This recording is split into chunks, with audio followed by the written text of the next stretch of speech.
Today is May 1st, 2020. My name's Ted Doskaris, and I'm going to demonstrate a Southern Pacific daylight train that went through the Central Valley of California from Oakland to Los Angeles via Bakersfield and the Tehachapi Loop. And the engine is comprised of two Southern Pacific Aristo-Craft E9 locomotives and a USA Trains ALCO PA, 3 locomotives pulling this relatively heavy train of a total of 11 cars. And the train includes the 2 new USA Trains heavyweight cars, which weigh almost 10 pounds each. They're almost as heavy as the USA Trains fluted side extruded aluminum streamliner cars. Are about a pound lighter. So they're very heavy, and of course the heavyweight cars are equipped with 3-axle trucks, whereas the streamliner cars are equipped with 2-axle trucks.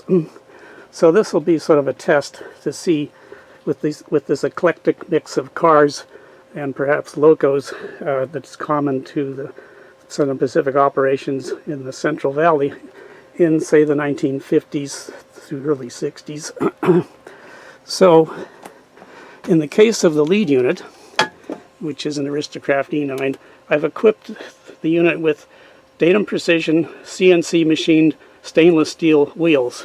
They have reduced flange depth of 80 thousandths compared to the factory. I think it's 120 thousandths, so it's quite a bit of difference.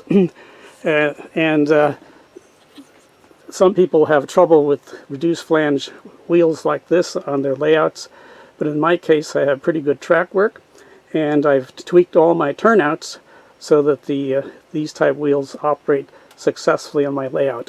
So I'll proceed to operate the train, and one interesting feature about the Aristo-Craft E9 is the emulated gyro light, or maybe the Mars light. In this case they have an upper and lower LED element that switches back and forth to simulate that effect. So I'm on pulse width control, or pulse width modulation. Aristo-Craft called it pulse width control. And so that's why the lights can come on with the train not moving.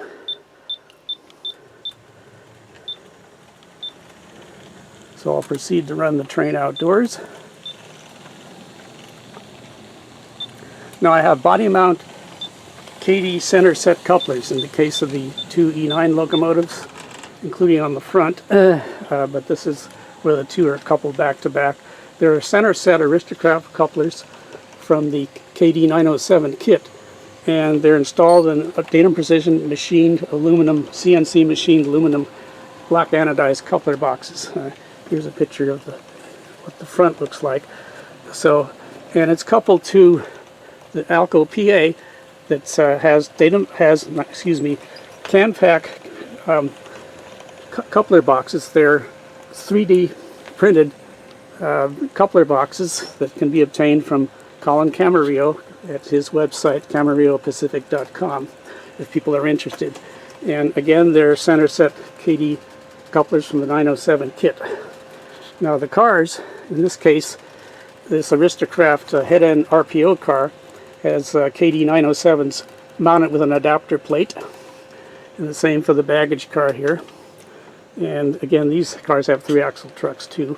And here's the I guess the baggage club car, and of USA Trains, a new heavyweight, and it has datum precision, newly developed coupler boxes that are center set that align with the Kadee coupler height gauge, and they can be obtained from Colin Camarillo if so desired. They can be mounted in 2 positions. The position they're in now is like the factory position, but they don't extend out like the factory ones, so the spacing between the diaphragms, and this is on 10-foot diameter track, is maintained rather than how do you say, separated farther, because the factory couplers tend to pull out more. So in the case of this Aristo-Craft streamliner car, it has Kadee 906s that are adapted with a spacer plate. And in the case of the USA Trains streamliner car, they have Kadee 906s also adapted with a custom-made plate. All these endeavors are described in vignettes I've written that are hosted for me on Greg Almassian's website. So here's another. So in the case of using all Kadee couplers, I can couple anything to anything as far as different brands go. And so I can make up this eclectic mix of train cars on this train here. So I'll proceed to run it outside. And we'll see how this 11-car train performs if there are any string lining of cars. Or works perfectly fine on my underhouse layout here. This particular loop here is 10-foot diameter. Now the switch here is thrown to go outdoors. So I'll proceed to go outdoors now with the train. And I use track power, controlled by a Revolution controller, and it was called the Train Engineer originally by Aristo-Craft, but Precision RC Company now markets it directly to people, or you can get them through various vendors like RLD Hobbies.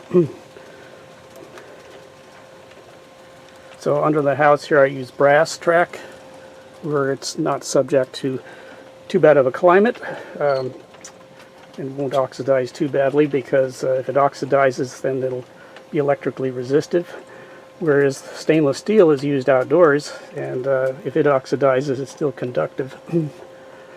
So here you can see the USA Trains car. This is the club baggage car here, and there's the Southern Pacific coach car, and this has a lighting circuit in there with LED lights that has a DC to DC voltage converter along with a supercapacitor. It happens to be 0.47 farad supercapacitor, and interestingly I noticed it draws a fairly high surge current when you initially power it up of about a half an amp per car, and then it settles down to something so negligible you can't tell what current draw it is. So if you had a large train, let's say 12 cars or 10 to 12 cars, say 10 cars, that would be a 5 amp surge current all at once. So here's the train snaking around at a slow speed. So I'll speed it up now and we'll go outside.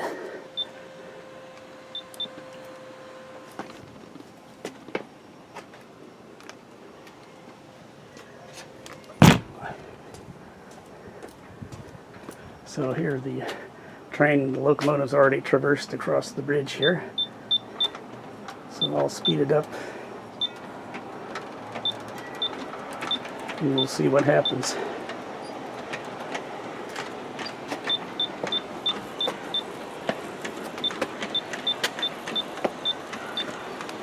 So I've got it at 50% power now.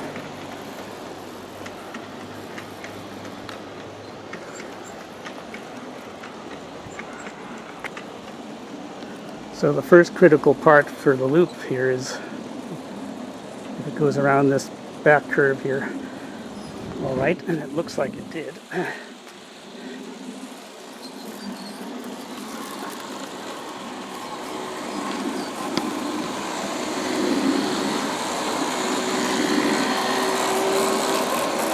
So it turns out the ALCO PA runs pretty good with the Aristo-Craft E9s as far as speed differences. I'm not using any sophisticated electronics in the locomotive, so it's whatever track power it picks up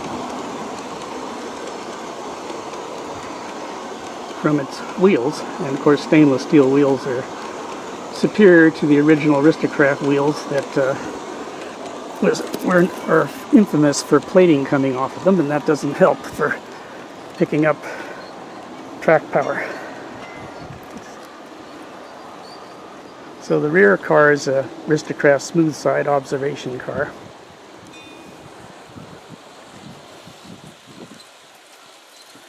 So the other critical point is this back there, and it looks like it went around the curve all right.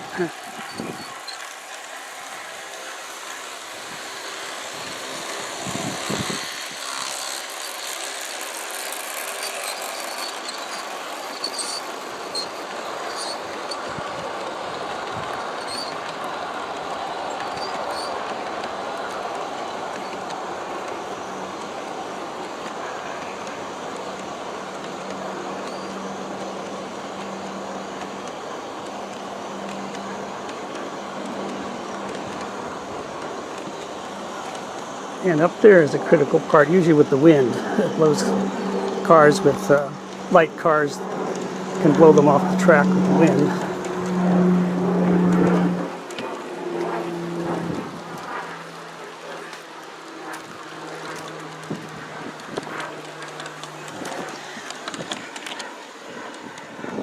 Switch this here. Switch this to come up for the middle path on the next go around.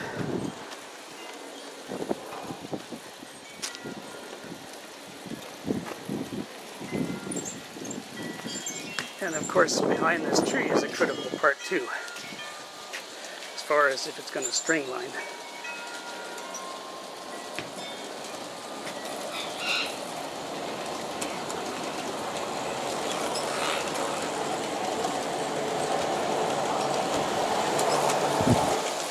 So it looks like it made it all right. Usually it's a third or fourth car behind the engine that's the more critical.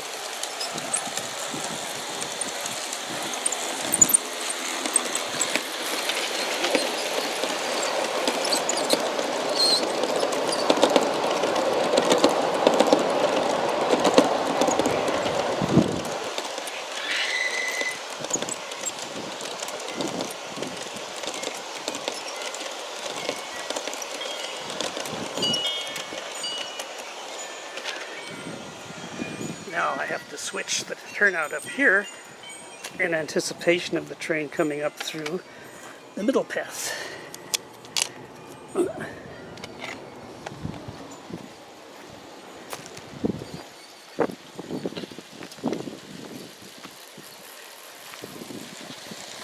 we'll see the action of the couplers. They're in tension. As you would expect going uphill. Now in the case of the USA Trains cars, and my others too, they're mounted such, in this case like the factory couplers, where the mouth of the coupler is even with the diaphragm, if you look straight down on the diaphragm. But they don't pull out like the factory couplers, or like Kadee 906s would do. So that means that the separation of the cars won't increase and kind of look ugly. So here's the train coming down the grade again.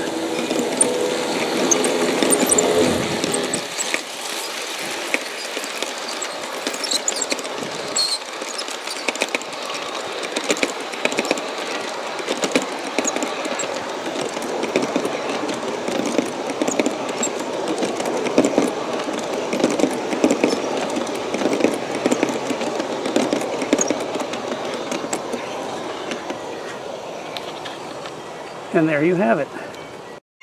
Now I ran the engines around to the other end of the train, so it's now coupled, the three locos are coupled to the observation car. And the ALCO PA now is the lead unit.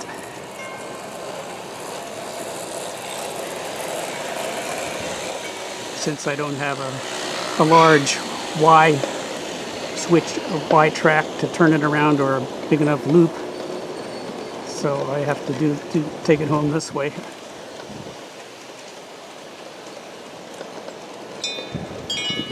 Again, all the cars have center set, no offset, center set body mount couplers, as do the locos.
So the train is going to head home now.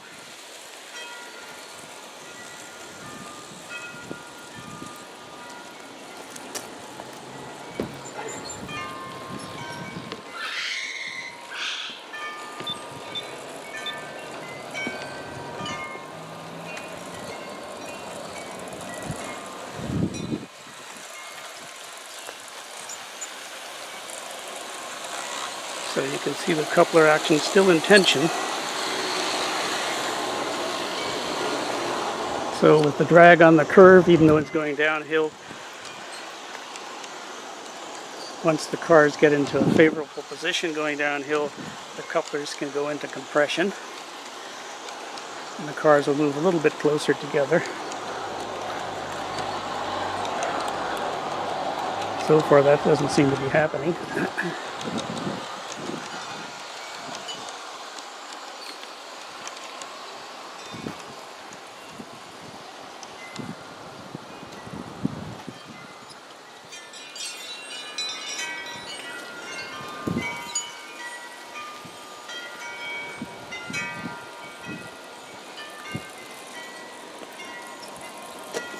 So the wind has picked up, as you can see with the tree leaves blowing and hearing the wind chimes.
And there you have it, the train is now home.